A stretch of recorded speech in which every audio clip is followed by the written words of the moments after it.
I really appreciate dialogue, but I don't know, have you ever heard of non-violent ways of communicating? What have I done to show you disrespect?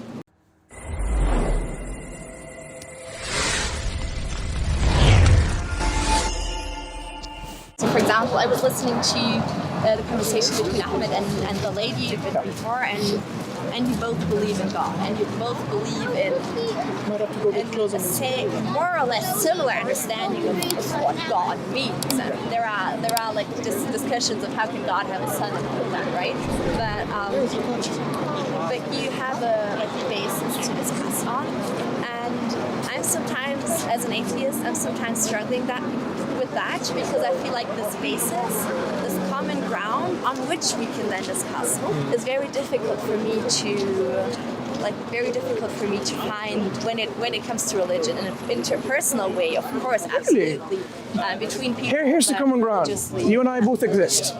That's our common ground. Okay.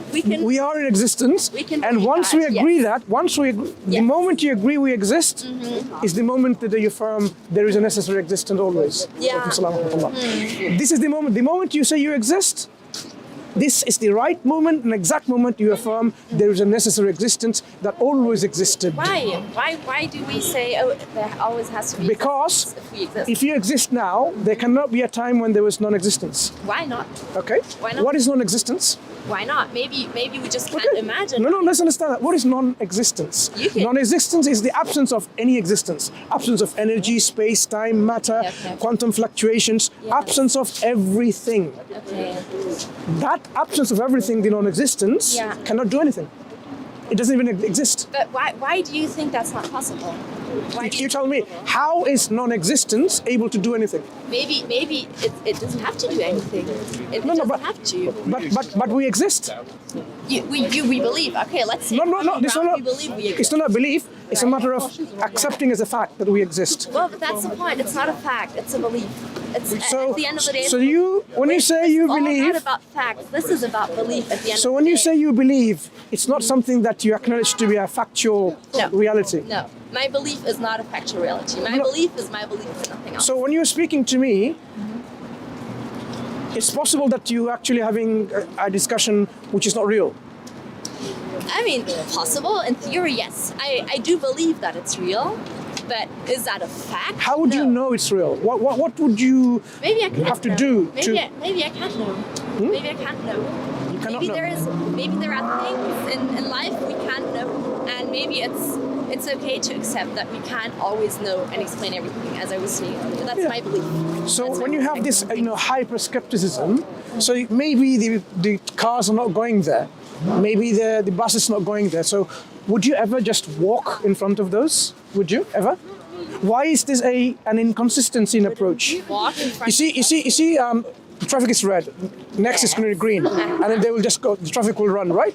Yeah. Fast-moving traffic. Okay. Would you just say maybe they're not real? Would you just start walking and running across the road? If something is real or not is something else than if we exist or not. I mean, would you consider? Your question is philosophical. Your question is broader than you are, right? My question is a hard question. Does this world exist? Do we exist? Do you think how you and I. Exist? We and I. Yeah. If you say you believe that I exist, but you don't know that I exist, you believe the cars exist, but you don't know the car exists. Yes. Would you, with that belief, because you said there's a possibility that your belief could be wrong? Of course. Maybe they don't exist. Maybe we're just dreaming. So, and maybe exactly, we'll run in front of the car. So we'll would you? Die. Would you? Right. Like, so would you? This was not actually real. So would you just go and start walking and running while the car's coming? I wouldn't because I Why believe not? because I believe that the car exists and that I exist. But they may not. They may not. So what's stopping you from just walking? Because I believe that that's not a good thing to do. Because I believe that I am a biologically alive human being, and if I kill myself, I will not be there anymore. Why would you say you kill yourself? They may not be real. It could be an illusion. Of course. So what's stopping you from? Sorry, but you keep asking the same question, and I keep giving you. So you're saying. So you're saying. Yeah. I've heard you speaking before, and I really appreciate dialogue. But I don't know. Have you ever heard of non-violent ways of communicating? I think this is really something that might help you, because I understand that you want to prove that you're right and the other side is wrong, but it's just not a very nice and helpful way of having a dialogue.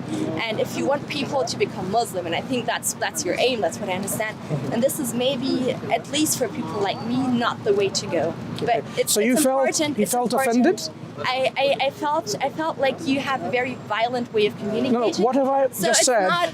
You're not in this conversation in order to have an exchange of ideas, but you're in this conversation because you're right and the other side is wrong, and you need to prove the other side is wrong. Isn't that how we discuss? And that's the way you discuss, and I don't think that this is a helpful way to discuss with people. I just wanted to feedback that to you, because I know you've been talking earlier with other people like that as well, and I don't think this is a productive way to. So I should feel that I may be wrong and have that.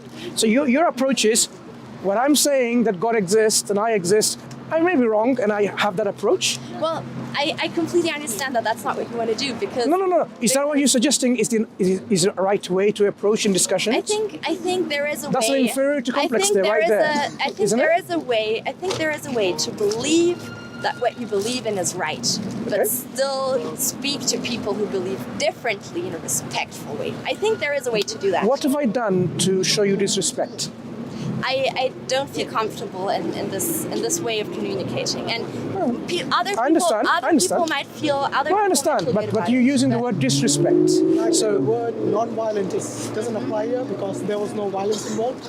Unless you want to say he's being assertive. Mm-hmm. Was that the right word you're trying to use? I think the term non-violence, yes, it's completely not the word you would use here, unless there is an actual physical violence happening. Well, I won't lecture you guys on non-violent non-violent communication. It's about using the right term. Yeah, exactly. You can Google what non-violent communication is. But I think I really have to go, guys. I don't live in London. It was lovely talking to you. Where do you live, if you don't mind? And I don't feel like sharing that. That's fine. Okay. No, if you all. That's fine. If you have a So justice for you. Thank you so much. I really appreciate it. And have a good evening, everyone. Take care. Bye-bye. Thanks for the feedback, though. Are you guys believe? Yeah. So this is some just feedback to people who are listening. As you can see, when people's epistemic foundation is challenged, exactly this is what we see as a response. Because she realized that there is an inconsistency, there is some kind of, what we call this cognitive dissonance being displayed, and she realized that because she's an educated woman. When you're challenged, when you're challenged, you feel threatened and you become uncomfortable, and that's why she had to even lecture me of a non-violent discussion. I mean, I would be assertive in what I believe, but have I somehow being aggressive in something? You have to accept my approach, that you have to believe in that. I was simply asking, why would you not, meaning, why would you be inconsistent in your approach? And that how somehow threaten her worldview in terms of, how people have a discussion with. May Allah guide us. Can you imagine an interrogation taking place either in a police office or maybe in the parliament of the Prime Minister or so on, and she'll come along, no, you shouldn't talk like that. That is non-violent approach. Sorry, that is a violent approach. I mean, it's just crazy. Some people are assertive, and in certain situations, assertiveness is required. Why are the animals suffering? And if you're confident, then that's important. If you want to be a doctor. Anyway, I think there's another discussion. Let's leave it here, inshallah. Are you serious? So, You're not explaining why there are animals right now in terrible